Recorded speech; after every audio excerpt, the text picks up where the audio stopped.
विधान परिषदेच्या नवनिर्वाचित 10 आमदारांचा आज शपथविधी होणार आहे। विधान भवनातील मध्यवर्ती सभागृहात सकाळी 10:30 वाजता हा शपथविधीचा सोहळा पार पडेल। यावेळी सभापती राम शिंदे या सर्व नवनिर्वाचित आमदारांना आमदारकीची शपथ देतील।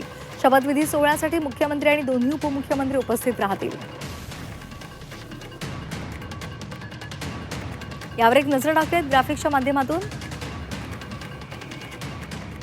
प्रमोद जठार, डॉक्टर प्रज्ञा सातव आणि भाजपच्या माधवी नाईक यांचा शपथविधी पार पडणार आहे। सुनील कर्जतकर, विवेक कोल्हे आणि त्याचबरोबर संजय भेंडे यांचाही शपथविधी पार पडेल।